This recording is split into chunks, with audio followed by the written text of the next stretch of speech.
ಸ್ನೇಹಿತರೆ, ರಾತ್ರೋರಾತ್ರಿ 65 ಕೋಟಿ ರೂಪಾಯಿ ಖರ್ಚು ಮಾಡಿ ಜಗತ್ತಿನ ಗಮನ ಸೆಳೆದ ದುಬೈ ರಾಜಕುಮಾರಿಯ ಕತೆ ನಿಮಗೆ ಗೊತ್ತಾ? ಸ್ನೇಹಿತರೆ, ಇಂದು ನಾವು ಮಾತಾಡೋದು ದುಬೈ ರಾಜ ಶೇಖ್ ಮೊಹಮ್ಮದ್ ಅವರ ಮುದ್ದಿನ ಮಗಳು ಶೇಖಾ ಮೆಹರಾನ್ ಬಗ್ಗೆ. ದುಬೈ ರಾಜಕುಟುಂಬದ ಭಾಗವಾಗಿದ್ದರೂ ಇಸ್ಲಾಮಿಕ್ ಕಾನೂನುಗಳು ಮತ್ತು ಕಟ್ಟುನಿಟ್ಟಿನ ಸಂಪ್ರದಾಯಗಳ ನಡುವೆ ಸಂಪೂರ್ಣ ಸ್ವಾತಂತ್ರ್ಯದಿಂದ ಬದುಕುತ್ತಿರುವ ರಾಜಕುಮಾರಿ ಎಂದೇ ಇವರು ಗುರುತಿಸಿಕೊಂಡಿದ್ದಾರೆ.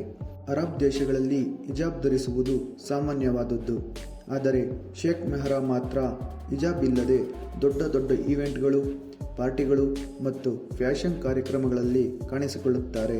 ರಾಜಕುಮಾರಿಯಾಗಿದ್ದರೂ ತನ್ನ ಜೀವನವನ್ನು ತನ್ನ ಇಚ್ಛೆಯಂತೆ ನಡೆಸುತ್ತಿರುವುದು ಜನರಿಗೆ ಆಶ್ಚರ್ಯ ಉಂಟು ಮಾಡಿದೆ. ಇವರ ಜೀವನ ಶೈಲಿ ಬಹಳ ಆಧುನಿಕ. ನಾನಾ ದೇಶಗಳಿಗೆ ಪ್ರವಾಸ, ದುಬಾರಿ ವಸ್ತುಗಳ ಖರೀದಿ, ಫ್ಯಾಷನ್ ಮತ್ತು ಬಿಸ್ನೆಸ್ ಇವೆಲ್ಲವೂ ಇವರ ದಿನಚರಿಯ ಭಾಗ. ಇನ್ಸ್ಟಾಗ್ರಾಮ್ನಲ್ಲಿ ಸಹ ಸಕ್ರಿಯರಾಗಿರುವ ಇವರು ತಮ್ಮ ವೈಭವಯುತ ಜೀವನದ ಫೋಟೋ ಮತ್ತು ವಿಡಿಯೋಗಳನ್ನು ಹಂಚಿಕೊಳ್ಳುತ್ತಿರುತ್ತಾರೆ. ಇನ್ನು ಶೇಖ್ ಮೆಹರಾ ಇಷ್ಟು ಮಾಡ್ರನ್ ಆಗಿರೋದಕ್ಕೆ ಮುಖ್ಯ ಕಾರಣ ಅವರ ತಾಯಿ ಎಂದು ಹೇಳಲಾಗುತ್ತದೆ. ಗ್ರೀಸ್ ಮೂಲದ ತಾಯಿ ಪಾಶ್ಚಾತ್ಯ ಸಂಸ್ಕೃತಿಯನ್ನು ಇವಳಿಗೆ ಪರಿಚಯಿಸಿದ್ದಾರೆ.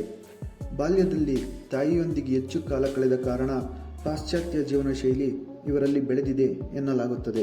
ಹಾಗೆ ವಿದೇಶದಲ್ಲಿ ಬಿಸ್ನೆಸ್ ಶಿಕ್ಷಣ ಪಡೆದು ದುಬೈಗೆ ವಾಪಸ್ಸಾದ ನಂತರ ತಂದೆಯೊಂದಿಗೆ ಜವಾಬ್ದಾರಿಗಳನ್ನು ಹೊತ್ತಿರುವುದರಿಂದ ತಂದೆಯೂ ಕೂಡ ಇವರಿಗೆ ಸಂಪೂರ್ಣ ಸ್ವಾತಂತ್ರ್ಯ ನೀಡಿದ್ದಾರೆ.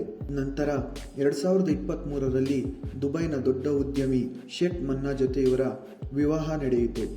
ಕೆಲವು ಸಮಯದ ನಂತರ ಇವರಿಗೆ ಒಂದು ಮಗು ಕೂಡ ಜನಿಸಿತು.